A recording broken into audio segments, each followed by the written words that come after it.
Hello दोस्तों, कैसे हैं आप सब। तो दोस्तों, हमारे चैनल में उत्तराखंड की सीरीज चलाई जा रही है जिसमें आपको पूरा कंप्लीट निःशुल्क कोर्स कराया जाएगा। तो दोस्तों, हमारे चैनल में उत्तराखंड का इतिहास हमने शुरू किया हुआ है। उत्तराखंड के इतिहास को जब मैंने बताया था, शुरुआत जब मैंने उत्तराखंड के इतिहास से की थी, मैंने आपको बताया था उत्तराखंड के इतिहास को हम लोग 3 भागों में डिवाइड करते हैं। पहले भाग में प्राचीन काल, दूसरे भाग में मध्यकाल, तीसरे भाग में आता आधुनिक काल। तो प्राचीन काल हमने शुरू किया था, हमने कुडिन्य वंश से शुरू किया था और आज हमारा प्राचीन काल का लास्ट वंश हम लोग पढ़ रहे हैं, कार्तिकेय राजवंश। बहुत ही इसको हम डिटेल में पढ़ने वाले हैं। देखिए, पार्ट 2 या पार्ट 3 में हम इसको डिवाइड करेंगे क्योंकि बहुत लंबा राजवंश है, एक ही वीडियो में बताना संभव नहीं है। तो आज हम लोग पढ़ेंगे पार्ट फर्स्ट के बारे में, और पार्ट फर्स्ट में हम लोग पढ़ेंगे, बहुत ही अच्छे से हम लोग इसको कवर करेंगे। देखिए, कार्तिकेय राजवंश से पहले मैंने आपको जो पिछली वाली वीडियो बताई थी जिसमें मैंने आपको पौरव राजवंश के बारे में बताया था, पर्वताकार राज्य के बारे में बताया था, वर्धन वंश के बारे में बताया था। तो मैंने आपको वहाँ से कार्तिकेय राजवंश की थोड़ी भूमिका समझाई थी कि किस प्रकार से कार्तिकेय राजवंश का उदय होता है, किस प्रकार से कार्तिकेय राजवंश की उत्पत्ति होती है, क्या कारण रहे थे इसके। तो उन्हीं कारणों को हम लोग एक बार जान लेते हैं, किस कारण से कार्तिकेय राजवंश का उदय होता है और वो क्या कारण रहे थे। चलिए हम लोग अपने मैप पे चलते हैं, हम लोग समझेंगे मैप के माध्यम से। तो देखिए, आपके सामने जैसे कि ये उत्तराखंड का मैप बना हुआ है। उत्तराखंड के मैप में मैंने ऐसे कुछ चीज़ें लिख रखी हैं, पहले मैं आपको ये सब चीज़ें समझा देता हूँ। देखिए, अभी हम लोग उस समय की बात कर रहे हैं जब हर्षवर्धन का काल चल रहा था उत्तराखंड में। देखिए, बहुत ध्यान से सुनिएगा क्योंकि कार्तिकेय राजवंश की उत्पत्ति और उसका उद्भव कैसे हो रहा है वो इस मैप में ही छुपा हुआ है। बहुत ध्यान से समझिएगा, आपको बहुत ही अच्छे से समझ में आ जाएगा। देखिए, इस समय हो क्या रहा था, हर्षवर्धन का उत्तराखंड पर राज चल रहा था। ये कान्यकुब्ज वाला जो क्षेत्र है, जो कुछ इसका हिस्सा हिमाचल प्रदेश का आता है, कुछ हिस्सा उत्तराखंड का भी आता है, देहरादून और हरिद्वार का। तो इन क्षेत्रों पर हर्षवर्धन का इस समय राज चल रहा था। और देखिए, ऊपर एक प्रदेश था भोट प्रदेश, यहाँ पर एक भोट प्रदेश था। यहाँ पर कुछ तिब्बत के शासक थे, इन्होंने हमला कर दिया था और एक राजवंश था न्यखेरी राजवंश, इसकी इन्होंने यहाँ पर स्थापना कर दी थी। और इसी के साथ साथ यहाँ पर एक जो उत्तराखंड है, उत्तराखंड के उत्तरी भाग में एक यहाँ पर एक स्वतंत्र देश था, उसका नाम था सुवर्ण गोत्र देश। इसके बारे में ऐसा बोला जाता है कि यह हर्ष के अधीन नहीं था, यह एक स्वतंत्र देश था। ठीक हो गया, एक ये देश हो गया। और देखिए, अब हम लोग शुरू करते हैं अपनी कहानी। देखिए, हर्षवर्धन का उत्तराखंड पर जब उसने अधिकार किया था तो उसने स्वयं यहाँ आकर शासन नहीं किया था। अब इतने बड़े साम्राज्य को छोड़कर वह उत्तराखंड में शासन करने तो आएगा नहीं। उसने क्या किया, यहाँ पर अपना एक सामंत नियुक्त किया।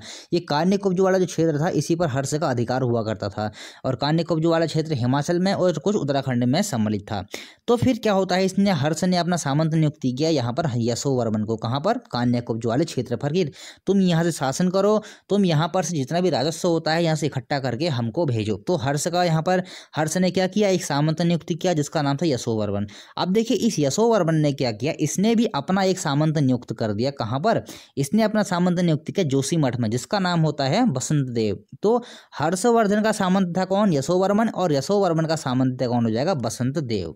और देखिए, अब देखिए, बसंत देव कहाँ का सामंत था, जोशीमठ चमोली में इसने इसका सामंत नियुक्त किया था। तो ये रही कहानी वर्धन वंश के समय की, जब हर्षवर्धन का शासन चल रहा था। अब देखिए, होता क्या है, हर्षवर्धन की हो जाती है मृत्यु।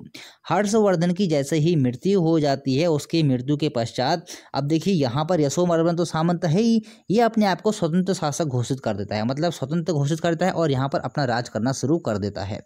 अब देखिए, उसके बाद होता क्या है, मतलब जब हर्षवर्धन की मृत्यु हो जाती है, उत्तराखंड में थोड़ी अराजकता का माहौल हो जाता है, क्योंकि केंद्रीय सत्ता का जब एक पतन हो जाता है तो उसके बाद जितने भी छोटे छोटे राजवंश होते हैं, जितने भी छोटी छोटी वहाँ अगर चल रहे होते हैं शासन, वो अपने आप को स्वतंत्र घोषित कर देते हैं। तो इसी समय क्या होता है, कश्मीर में एक वंश होता है, उस वंश का नाम है कारकोट वंश। कारकोट वंश इसको बोलते हैं, मैं यहाँ पर लिख दे रहा हूँ, कारकोट वंश।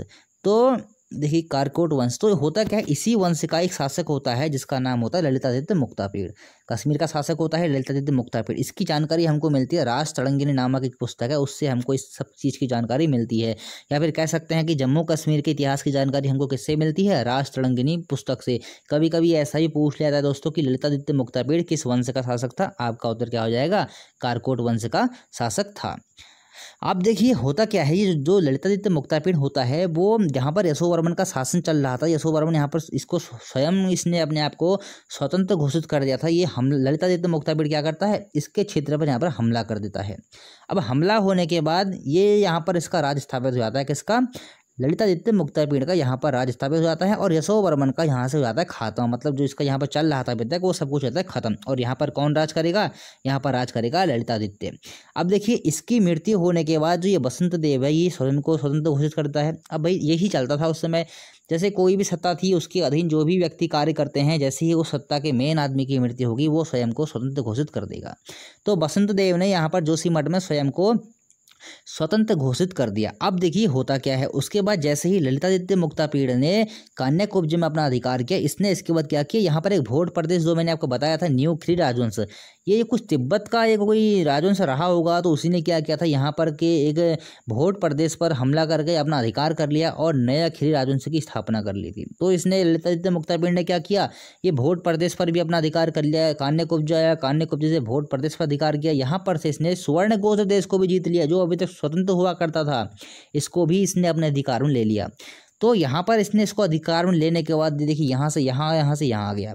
फिर इसने क्या किया, ललितादित्य मुक्तापीड़ ने स्वर्ण गोत्र देश से यहाँ पर जोशीमठ में भी इसने आक्रमण कर दिया। अब देखिए कहानी यहीं से होती है शुरू, बहुत ही ध्यान से सुनना। अब देखिए जोशीमठ में इस समय कौन था, जोशीमठ में इस समय था बसंत देव। अब देखिए जोशीमठ में इसने आक्रमण किया तथा यहाँ पर ललितादित्य मुक्तापीड़ ने क्या किया, यहाँ पर आक्रमण किया और इसने अपनी सत्ता स्थापित कर ली। और बसंत देव यहाँ से थोड़ी सी इसको जो इसका शासन चल रहा था इसको वहाँ से थोड़ा सा हटना पड़ा, क्योंकि ललितादित्य मुक्तापीड़ काफ़ी शक्तिशाली हो चुका था। और ललितादित्य मुक्तापीड़ ने क्या किया, यहीं पर कश्मीरी हाट में अपनी एक राजधानी बनाई, गोपेश्वर चमोली में ही कश्मीरी हाट नामक स्थान पर इसने ललितादित्य मुक्तापीड़ ने अपनी राजधानी बनाई। और बसंत देव ने भी स्वयं को स्वतंत्र घोषित कर रखा था। इसी समय क्या होता है, इसने क्या किया, बसंत देव ने कार्तिकेयपुर मतलब जोशीमठ चमोली में ही थोड़ी सी अपना स्थान लेकर, थोड़ी सी अपनी जगह लेकर वहाँ पर इसने क्या किया, थोड़े से मतलब उस समय हम कह सकते हैं कि बहुत सीमित जगह पर इसने क्या किया, एक नए राजवंश की स्थापना कर दी थी। उसी राजवंश को हम लोग बोलते हैं कार्तिकेयपुर राजवंश, जिसे आज हम पढ़ने वाले हैं। तो आपको समझ में आई होगी कैसे कैसे कहानी शुरू होती है, कैसे ललितादित्य मुक्तापीड़ के यहाँ पर हमले होते हैं और किस प्रकार से बसंत देव का जोशीमठ चमोली में वो एक स्वतंत्र शासन की तरह काम कर रहा होता है, लेकिन जैसे ही ललितादित्य मुक्तापीड़ वहाँ पर आक्रमण करता है वो क्या करता है, वहाँ से हट जाता है और जोशीमठ चमोली में ही रहता है, वहाँ पर थोड़ी सी जगह में अपना शासन शुरू कर देता है और एक नए वंश की स्थापना करता है। उस वंश को हम बोलते हैं कार्तिकेयपुर राजवंश या फिर हम कह सकते हैं कत्यूरी राजवंश। तो इसी कत्यूरी राजवंश या फिर कार्तिकेयपुर राजवंश के बारे में आज हम लोग अध्ययन करने वाले हैं। तो मैंने भूमिका बना दी है किस प्रकार से कार्तिकेयपुर राजवंश का उदय होता है, किस प्रकार से यही बसंत देव है जिसने कार्तिकेयपुर राजवंश की स्थापना की है। चलिए हम लोग आते हैं अपने टॉपिक पर। तो आपने देख ही लिया होगा कि कैसे कार्तिकेयपुर राजवंश का उदय होता है, किस प्रकार से इसका उदय होता है।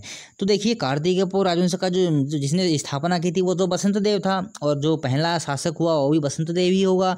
तो देखिए अगर हम बात करें कार्तिकेयपुर राजवंश के टाइम पीरियड की, देखिए 700 ईस्वी से इसको माना जाता है 1050 ईस्वी के बीच में। तो इसी बीच में इसकी होती है, इसका मतलब आगमन होता है। तो देखिए इसमें भी काफ़ी सारे मतभेद हैं, कोई कहता है कि 650 ईस्वी से शुरू हुआ, कोई कहता है कि 630 ईस्वी से शुरू हुआ। और देखिए एक बात मैं आपको और बताऊं, कार्तिकेयपुर राजवंश में इतिहासकारों ने एकदम खिचड़ी बना रखी है। मतलब इतिहासकार किसी भी चीज़ में एक मत होते ही नहीं है इसके बारे में। मतलब कोई कुछ कहता है, अगर 10 इतिहासकार है तो 10 इतिहासकार अलग अलग हमको डेट देते हैं। कोई कहता है 632, कोई कहता है 650, कोई कहता है 630, कोई कहता है जो इसका लास्ट टाइम रहा था 1010, 1020, 1040, 1050। तो अलग अलग इतिहासकारों की अलग अलग बातें होती हैं। तो हम इन सब बातों को मिलाते हुए हम लोग चलते हैं कि 700 ईसा पूर्व से यह शुरू हुआ होगा और 1050 तक या फिर 1040 तक यह रहा होगा। अधिकतर यही प्रमाणिक माना गया है, आपको भी यही मानना है। तो देखिए हम लोग शुरू करते हैं। आपने काल जान लिया है 700 ईसा पूर्व से 1050 ईस्वी तक की मोटे मोटे तौर पर इसको मान लिया गया है, क्योंकि उस समय ऐसा हमें कुछ खास प्रमाण उपलब्ध हो नहीं पाता जिसके आधार पर हम लोग स्पष्ट कह सकते हैं। और इतिहासकारों ने तो वैसे ही खिचड़ी बना रखी है। तो मध्य हिमालय का यह प्रथम ऐतिहासिक राजवंश माना गया है। देखिए उत्तराखंड में जब प्रथम सत्ता स्थापित होती है वो होती है कुड़िंदों की, लेकिन हम लोग बात कर रहे हैं प्रथम ऐतिहासिक राजवंश की।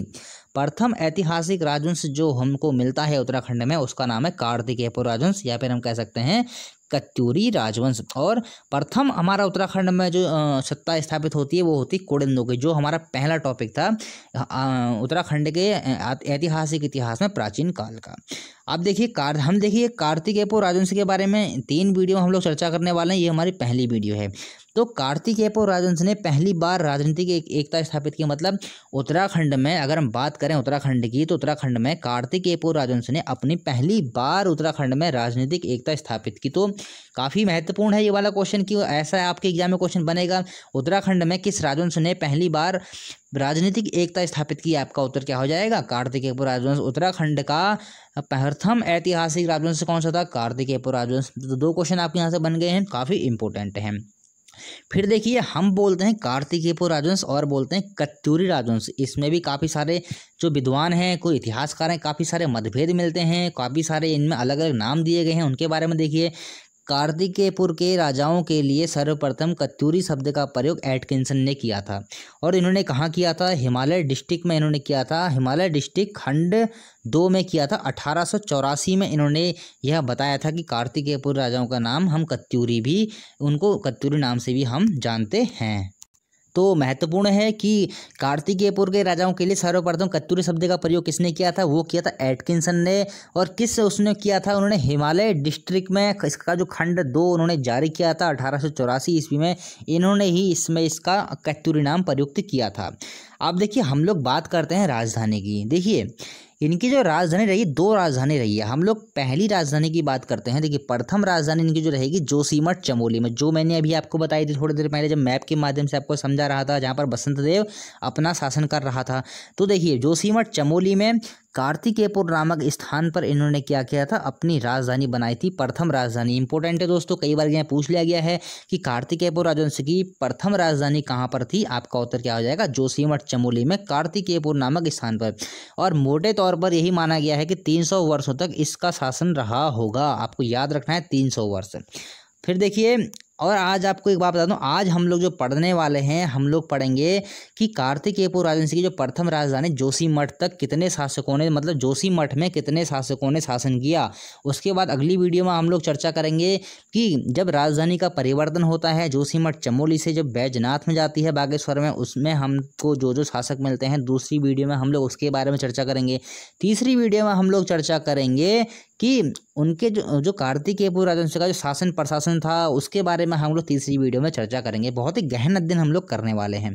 अगर हम लोग बात करें कार्तिकेय राजवंश के धर्म की, तो यहाँ पर हमको धर्म मिलता है शैव धर्म हमको मिलता है। कई सारे शासक हमको यहाँ ऐसे मिलते हैं जिन्होंने शैव धर्म अपनाया था। और इनका राज्य था धर्म राज्य। धर्म राज्य का मतलब ये है कि इनके राज्य में काफ़ी, मतलब स्त्रियों का काफ़ी सम्मान था, और स्त्रियों का भी शासन प्रशासन में वहाँ पर हाथ रहता था, मतलब स्त्रियाँ भी शासन प्रशासन में कार्य संभालती थी। तो काफ़ी सारी सुव्यवस्थित व्यवस्था थी इनके काल में, इसलिए इनको काल को धर्म राज्य की संज्ञा दी गई है। दोस्तों एग्जाम में क्वेश्चन बन सकता है, आपके सामने 4 राजवंश रख दिए जाएंगे, आपसे पूछा जाएगा बताइए इनमें से कौन सा राज्य धर्म राज्य जिसको हम मानते हैं। आपका उत्तर क्या हो जाएगा? कार्तिकेय राजवंश। चलिए बढ़ते हैं आगे। तो दूसरी राजधानी की हम लोग बात करते हैं कि कार्तिकेय राजवंश की दूसरी राजधानी कहाँ रही होगी। तो दूसरी राजधानी हमको मिलती है कत्यूर घाटी में बैजनाथ बागेश्वर नामक स्थान पर हमको मिलती है। वहाँ पर रणचूला हाट कहें या रणचूला कोट नामक एक स्थान है, वहीं पर हमको मिलती है कार्तिकेय राजवंश की दूसरी राजधानी। और इस दूसरी राजधानी में जितने भी राजवंश हमको प्राप्त होंगे उनके बारे में हम लोग चर्चा करेंगे दूसरी वीडियो में, क्योंकि एक ही वीडियो काफ़ी लंबी हो जाएगी, काफ़ी सारा मैटर इसमें आता है जो आपको सब कुछ बताना है, कुछ छोड़ने वाला नहीं हूँ मैं। तो इसको हम वैद्यनाथ कार्तिकेय के नाम से भी जानते हैं। जो यहाँ पर उन्होंने राजधानी का परिवर्तन किया था, इसको हम लोग जानते हैं वैद्यनाथ कार्तिकेय नाम से।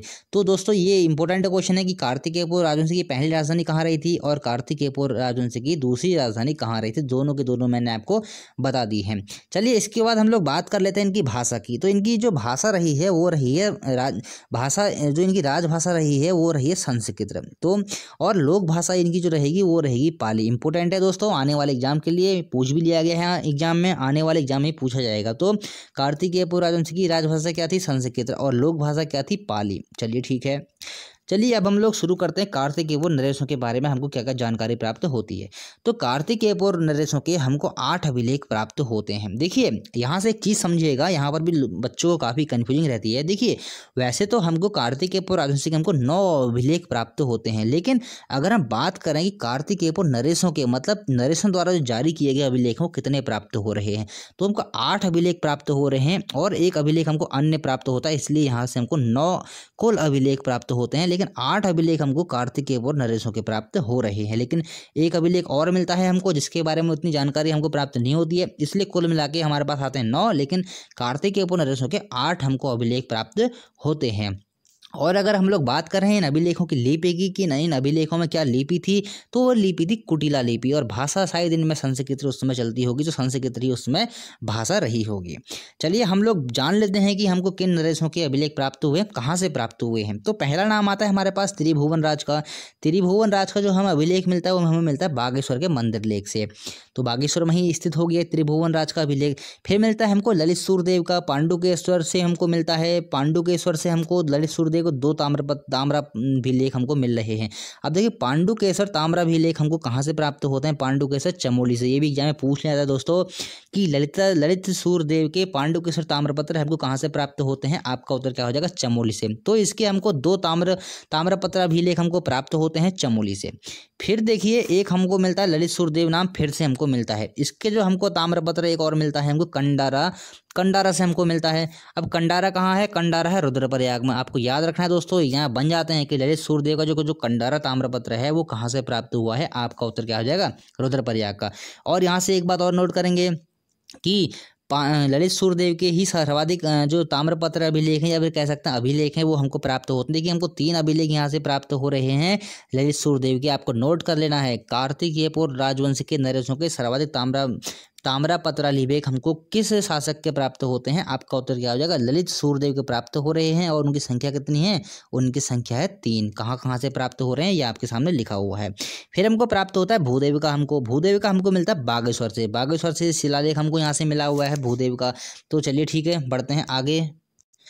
छठा राजा हमको मिलता है देसठ देव का हमको बालेश्वर मंदिर से इसका हमको प्राप्त हुआ है। अब देखिए बालेश्वर मंदिर कहाँ है, चंपावत में। तो एग्जाम में दोस्तों इंपॉर्टेंट हो गया, चंपावत में ये हमको प्राप्त हुआ है कि देसठ देव का हमको बालेश्वर जो मंदिर से हमको ताम्रपत्र लिपिक प्राप्त होता है वो कहाँ पर स्थित है, आपका उत्तर क्या हो जाएगा, चंपावत में। फिर हमको देखिए मिलता है पद्मठ देव का, या फिर कह सकते हैं इसको पद्म देव का।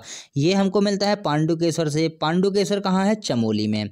आपको नाम याद रखना है, देखिए एग्जाम में दोस्तों पूछे जाएंगे, आने वाले एग्जाम में पूछे भी गए हैं और पूछे भी जाएंगे। तो आपको ये याद रखने हैं कि इनके अभिलेख हमको कहाँ से प्राप्त हो रहे हैं, आपको स्थान का नाम याद रखना है। फिर देखिए सुभिक्ष राजदेव का हमको भी एक ताम्रपत्र अभिलेख प्राप्त होता है। ये कहाँ से मिलता है, पांडुकेश्वर से। तो पांडुकेश्वर कहाँ है, चमोली में। तो जितने भी यहाँ से हमको प्राप्त हुए ये सारे के सारे 8 के 8 मैंने आपको बता दिए हैं। और देखिए एक हमको और मिलता है जिसको हमको 9वें की बात करते हैं, वैद्यनाथ के शिलालेखों से, या फिर कह सकते हैं बैजनाथ के शिलालेखों से हमको यहाँ से एक और प्राप्त हुआ है, जिसको मैंने बताया कि 8 और 9 किस प्रकार से इसको कहा जाता है। तो इस प्रकार से कुल मिला के 9 हमको प्राप्त होते हैं यहाँ से ताम्रपत्र लिपिक। तो ये रही थी जो हमको जानते हैं, जो हम कार्तिकेय नरेशों के बारे में जो हमको जानकारी प्राप्त होती है, इन्हीं अभिलेखों से हमको जानकारी प्राप्त होती है।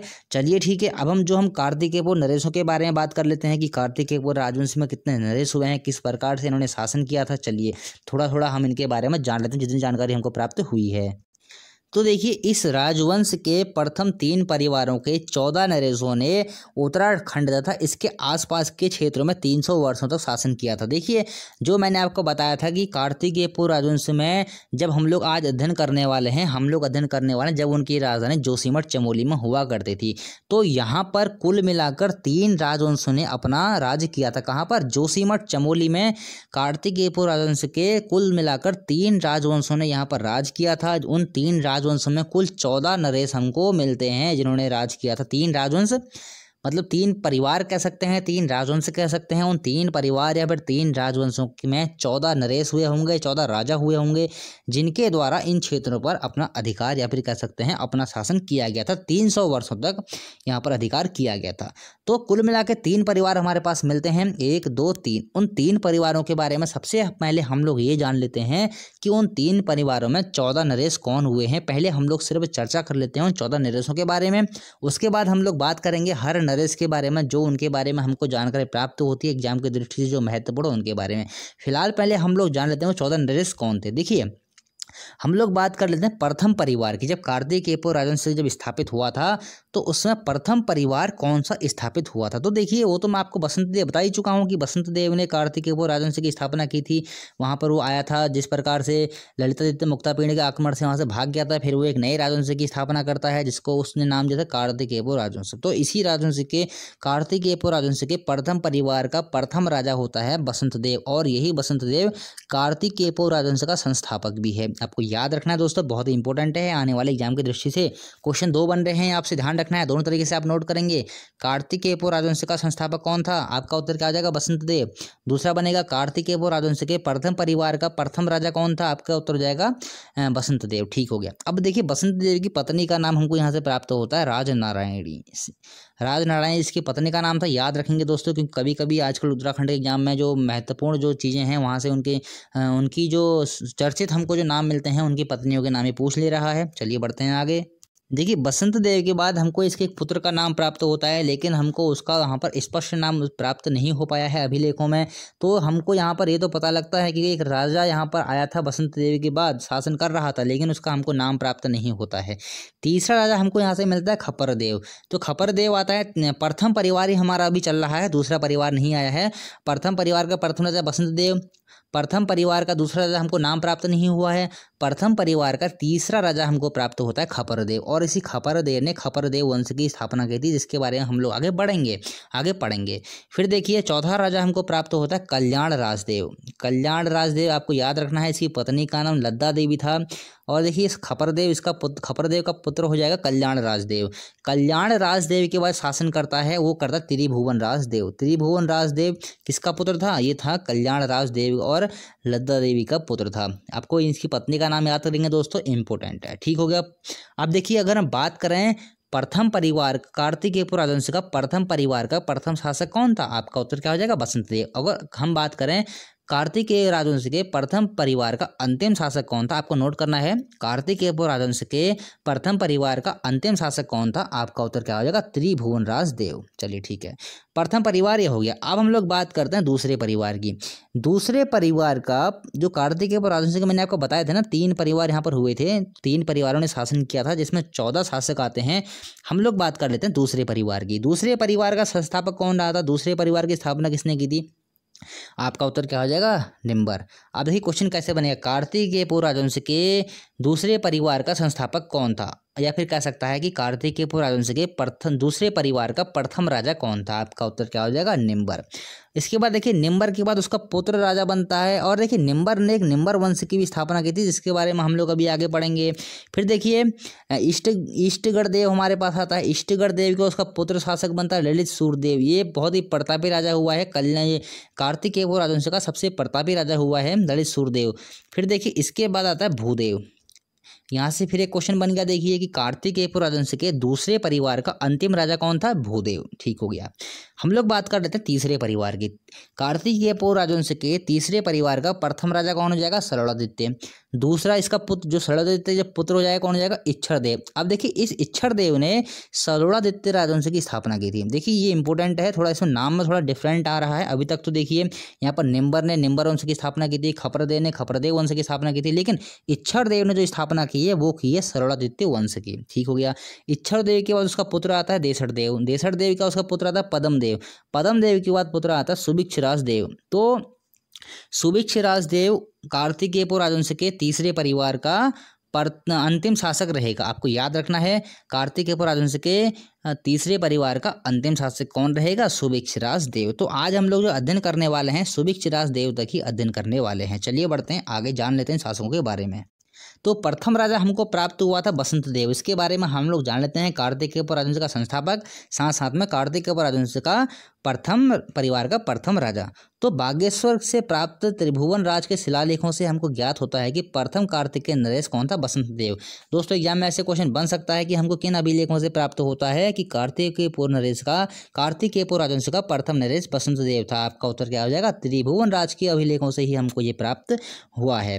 फिर देखिए इसने 7वीं शती के उत्तरार्ध में कार्तिकेयपुर को अपनी राजधानी बनवाया था। मतलब कि कहाँ पर, जोशीमठ चमोली में कार्तिकेयपुर नामक स्थान पर इसने अपनी राजधानी बनाया था। और इसने एक उपाधि धारण की थी, उसको बोलते हैं परम भट्टारक महाराजा धीराज परमेश्वर की इसने उपाधि धारण की थी। थोड़ी थोड़ी जानकारी हमको प्राप्त होती है, उसको हम जानकारी हमको लेते जाते हैं, जो जो हमको जानकारी प्राप्त हो रही है। इसके बारे में हमको एक चीज़ और प्राप्त होती है कि इसने बागेश्वर के निकट एक देव मंदिर को स्वर्णेश्वर नामक ग्राम दान में दिया था। इंपॉर्टेंट है दोस्तों, बागेश्वर में इसने एक देव मंदिर में स्वर्णेश्वर ग्राम, आपको नाम याद रखना है, बहुत ही इंपॉर्टेंट है आने वाले एग्जाम की दृष्टि से। मतलब बसंत देव ने बागेश्वर में एक मंदिर था, देव मंदिर, उसको स्वर्णेश्वर नामक ग्राम दान में दिया था। ठीक हो गया। फिर देखिए इसके बाद जो हमको अगला राजा मिलता है, तो फिर मिलता है हमको देखिए खपरदेव।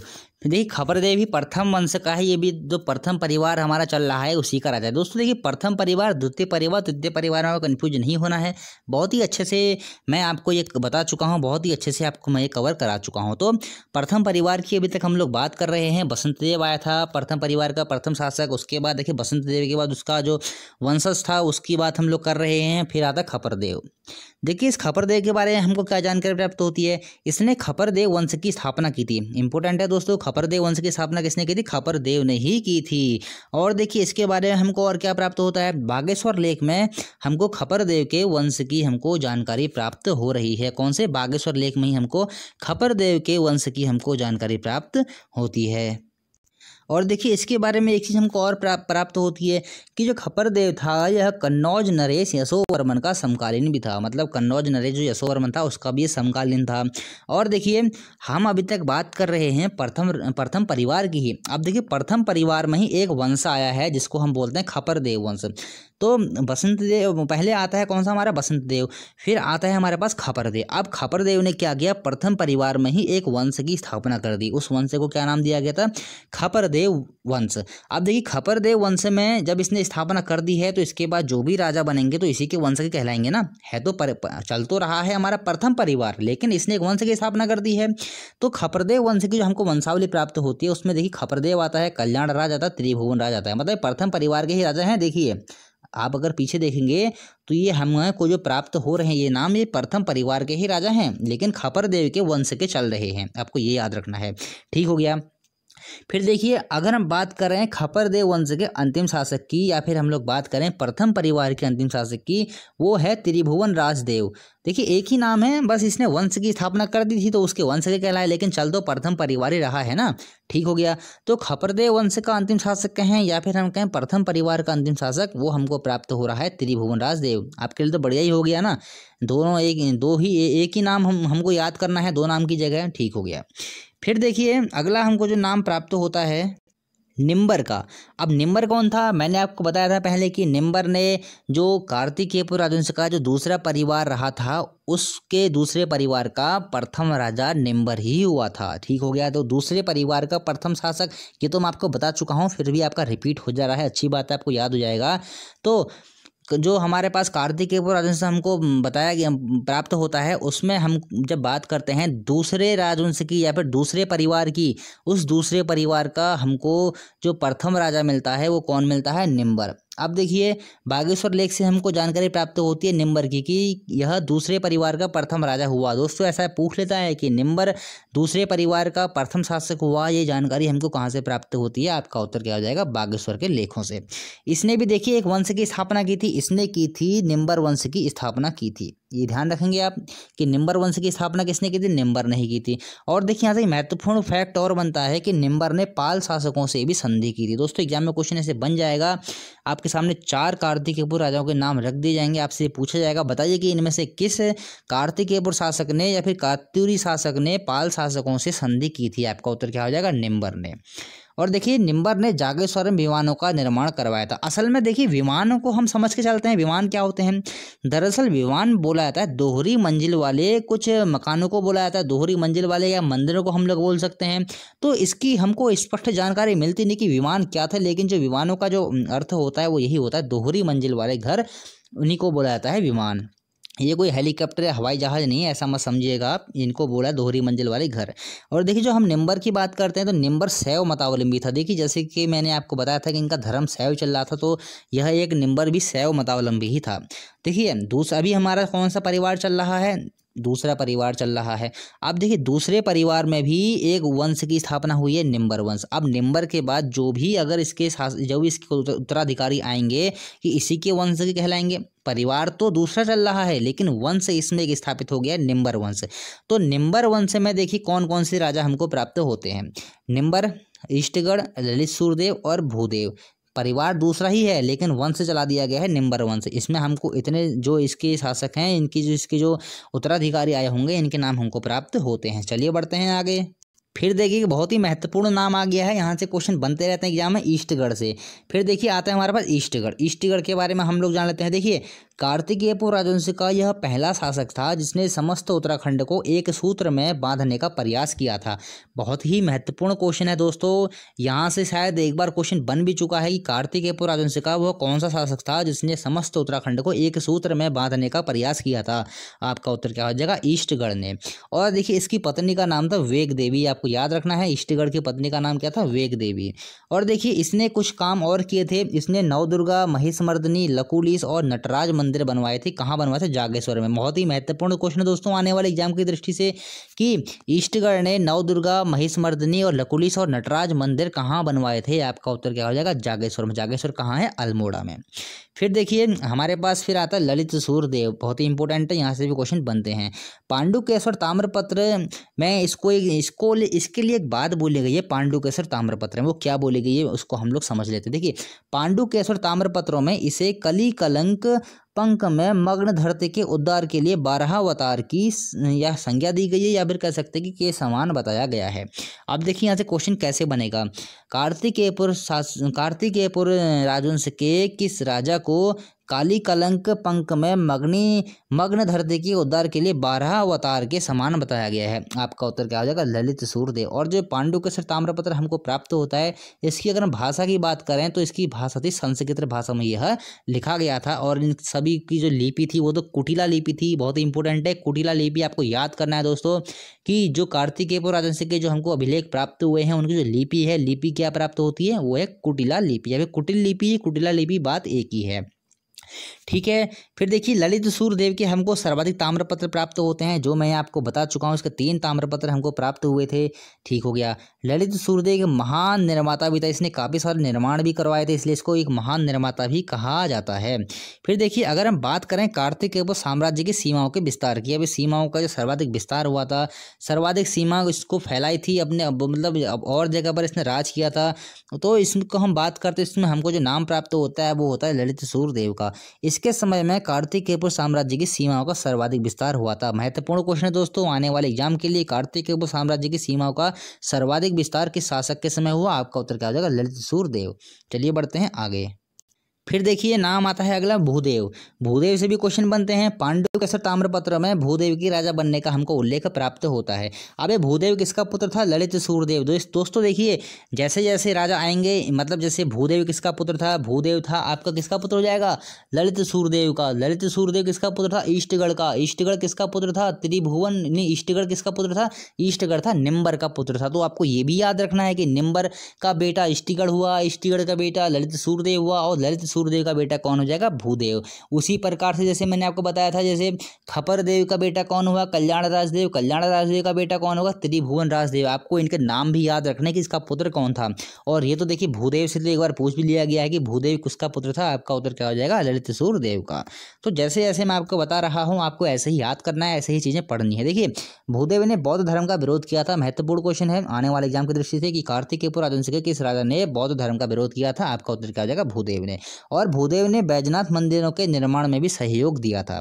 और भूदेव देखिए निम्बर वंश का अंतिम शासक था, या फिर हम लोग कह सकते हैं दूसरे परिवार का भी यह अंतिम शासक होगा और निम्बर वंश का भी यह अंतिम शासक होगा। चलिए ठीक है। फिर हमको प्राप्त होता है तीसरा, जो हमको प्राप्त हो रहा है सलोड़ादित्य। देखिए अब हम लोग जान लेते हैं सलोड़ादित्य के बारे में। सलोड़ादित्य कौन हुआ, सलोड़ादित्य तीसरे परिवार का प्रथम शासक हुआ।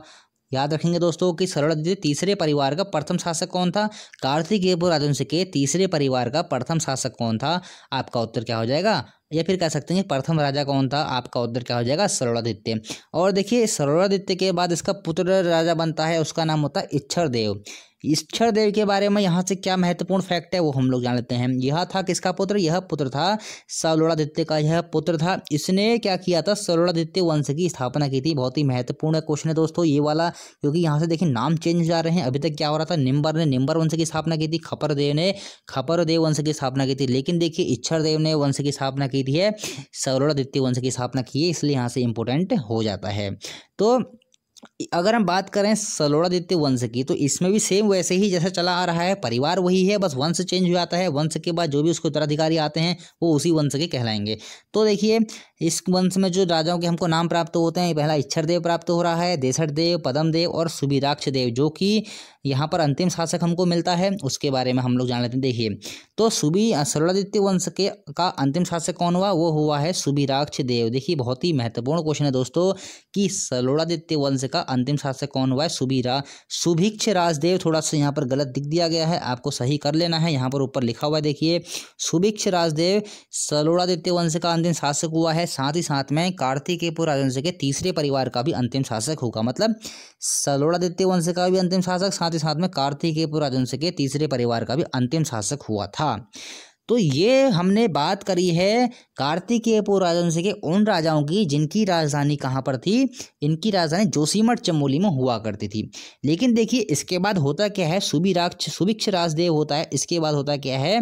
इसकी मृत्यु के साथ ही कार्तिकेयपुर राजवंश जो है कमजोर पड़ने लगता है। इसके कमजोर पड़ने के साथ ही राजधानी में परिवर्तन होता है, राजधानी चली जाती है बैजनाथ में। बैजनाथ कहाँ पर? कत्यूर घाटी में। तो उन्हीं राजाओं के बारे में हम अगली वीडियो में चर्चा करेंगे। थोड़ा बहुत हम लोग और जान लेते हैं इसके बारे में, चलिए बढ़ते हैं आगे। अगर हम लोग बात करते हैं कार्तिकेयपुर राजवंश की सीमाओं के बारे में, चलिए बहुत ही इंपॉर्टेंट है, यहाँ से भी क्वेश्चन बनते रहते हैं। हम ये देखिए ये हमारा है उत्तराखंड। अगर हम बात करें उत्तराखंड, ये है पूरब, ये है पश्चिम, ये है उत्तर, ये है दक्षिण। अगर हम लोग बात करें कार्तिकेयपुर राजवंश पूरब से लेकर पश्चिम तक कहाँ से कहाँ तक फैला हुआ था, तो पूरब में गंडकी नदी से लेकर यह फैला हुआ था पश्चिम में सतलज नदी तक। और अगर हम बात करें उत्तर में तिब्बत कैलाश से लेकर यह फैला हुआ था दक्षिण में कठेर रुहेल खंड तक। बहुत ही इंपॉर्टेंट है दोस्तों, यहाँ से क्वेश्चन बनते रहते हैं कि कार्तिकेयपुर राजवंश की पूर्वी सीमा कहाँ तक फैली हुई थी? आपका उत्तर क्या हो जाए? गंडकी नदी। और हम कहें कार्तिकेयपुर राजवंश की दक्षिणी सीमा कहाँ तक फैली हुई थी? आपका उत्तर क्या हो जाए? कठेर और रुहेलखंड तक। और कार्तिकेयपुर राजवंश की पश्चिमी सीमा सतलज नदी तक। देखिए जैसे ही क्या होता है कि जब हम बात करेंगे अगले जब टॉपिक में, हम लोग अगले लेक्चर में बात करेंगे कि जैसे ही सुभिक्ष राजदेव की मृत्यु होती है, उसके बाद जो वहाँ से नए राजा बनते हैं, नई राजधानी की स्थापना होती है, फिर इनका जो इतना बड़ा अभी तक राज्य चल रहा होता है फिर सीमित हो जाता है। कुछ जो है सतलज का जो क्षेत्र होता है, कुछ यहाँ का क्षेत्र होता है, बस इतना तक ये सीमित रह जाता है। मतलब कह सकते हैं कि जो इसका पराभव काल चल रहा होता है, जो इसकी जितनी उन्नति जिस काल में यहाँ पर हो रही थी, अब इसका जो है उन्नति होनी कम होनी शुरू हो जाएगी, या फिर कह सकते हैं कार्तिकेयपुर राजवंश का पतन होना धीरे धीरे यहाँ से शुरू हो जाएगा। इसकी चर्चा हम लोग करेंगे अगली वीडियो में, ठीक है। थोड़ी बातें और जान लेते हैं। कार्तिकेयपुर राजवंश के इष्ट देवता का नाम क्या है? कार्तिकेय। बहुत बार एग्जाम पूछ लिया गया दोस्तों कि कार्तिकेयपुर राजवंश के इष्ट देवता कौन है? कार्तिकेय। और कुमाऊं की जनता भी कार्तिकेय को अपना लोक देवता मानती है, ठीक हो गया। अब देखिए कुछ इतिहासकार हुए हैं, उनने कुछ कहा है, उनके बारे में हम लोग जान लेते हैं। मैंने बताया ना, कार्तिकेयपुर राजवंश, यहाँ से हमें कुछ भी स्पष्ट प्राप्त नहीं हो रहा है। हर इतिहासकार अपनी बात कर रहा है, कोई दूसरा सन देता है, कोई तीसरा सन देता है, तो बहुत ही खिचड़ी पका रखी है यहाँ पर। तो इतिहासकार लक्ष्मीदत्त जोशी के अनुसार कार्तिकेयपुर के राजा मूलतः अयोध्या के निवासी थे। ये क्वेश्चन बन भी चुका है दोस्तों, आने वाले एग्जाम बनेगा भी। कैसे बनेगा? इतिहासकार लक्ष्मीदत्त जोशी के अनुसार कार्तिकेयपुर के राजा मूलतः कहाँ के निवासी थे? आपका उत्तर क्या हो जाएगा? अयोध्या के। फिर देखिए बद्रीदत्त पांडे ने भी एक बात कही है। बद्रीदत्त पांडे ने ये कहा है कार्तिकेयपुर राजवंश के जो राजा थे वो सूर्यवंशी थे। इंपॉर्टेंट है दोस्तों, बद्रीदत्त पांडे के अनुसार कार्तिकेयपुर के राजा कौन से वंश से थे? आपका उत्तर क्या होगा? सूर्यवंशी थे। और यह क्या थे? गिरिराज चूड़ामणि के पद से भी सुशोभित थे, आपको याद रखना है। और चक्रवर्ती सम्राट की इनको उपाधि दी गई, चक्रवर्ती सम्राट इनको कहा गया है। तो गिरिराज चक्र चूड़ामणि आपको याद रखना है। और ये किसके अनुसार है? बद्रीदत्त पांडे के अनुसार, ये भी आपको याद रखना है, चक्रवर्ती सम्राट इनको बोला जाता था। तो ये रही थी दोस्तों आज की कहानी। जिसमें आज हमने क्या क्या जाना। आज हमने जाना किस प्रकार से उत्तराखंड में कार्तिकेयपुर राजवंश का उदय होता है बसंत देव के द्वारा, और किस प्रकार से उत्तराखंड में 3 परिवारों की सत्ता शुरू होती है प्रथम 300 वर्षों में। प्रथम 3 परिवार किस प्रकार से राज करते हैं, किस प्रकार से जो यहाँ पर प्रथम 3 परिवार के 14 शासक हुए हैं उन्होंने यहाँ पर राज किया था, उनके बारे में जो जानकारी हमको अभिलेखों से प्राप्त होती है उनके बारे में हमने चर्चा की थी। और जैसे ही क्या होता है कि यहाँ पर कुछ वंश भी स्थापित होते हैं। खपर देव का वंश स्थापित होता है, दूसरा स्थापित होता है आपका निम्बर वंश, तीसरा होता है सलोड़ादित्य वंश जिसकी स्थापना की थी इच्छर देव ने। तो 3 परिवारों में 3 वंशों की भी स्थापना होती है, उनके भी कुछ शासक हुए हैं। उसके बाद देखिए जैसे ही सुभिक्ष राजदेव की मृत्यु होती है वैसे ही जो कार्तिकेयपुर राजवंश है वो थोड़ा बिखरने लगता है। जो उसके बाद जो शासक आते हैं उत्तरवर्ती शासक वो थोड़े कमजोर साबित होते हैं। जिस तरह से फिर अगर हम लोग बात करेंगे जिस तरीके से उत्तराखंड में क्या हो रहा है, अराजकता का माहौल फैल रहा है, बहुराजकता का माहौल उत्तराखंड में बन जाता है। कई सारे नए नए राजवंश की उत्पत्ति होती है, बहुत सारे नए नए राजवंश आने लगते हैं। अब राजधानी परिवर्तित हो गई है और यहीं के साथ क्या होता है बहुत सारे राजवंश की जो है स्थापना होनी शुरू हो जाएगी। पवार राजवंश की स्थापना शुरू हो जाएगी, चंद राजवंश यहाँ से निकलना शुरू हो जाएंगे। तो अगली वीडियो में हम सब इन चीज़ों की ही चर्चा करने वाले हैं। बहुत ही क्वेश्चन वहाँ से एग्जाम में बनते भी हैं, उनकी भी हम लोग चर्चा करेंगे। तो दोस्तों ये थी आज की हमारा जो टॉपिक था, यहीं तक हमारा टॉपिक आज का समाप्त होता है। सुभिक्ष राजदेव तक हमने आज खत्म किया था। अगले वीडियो में हम लोग चर्चा करेंगे जो राजधानी परिवर्तन होगी बैद्यनाथ कार्तिकेयपुर, हम लोग वहां से शुरू करेंगे। दोस्तों मिलते हैं अगली वीडियो में। चैनल को लाइक कीजिए, सब्सक्राइब कीजिए और दोस्तों शेयर कर दिया कीजिए वीडियो को। अगर आपको पसंद आती है तो जो भी आपके जानने वाले हैं जिनको भी जरूरत है उसको आप शेयर कर दिया। दोस्तों मिलते हैं अगली वीडियो में।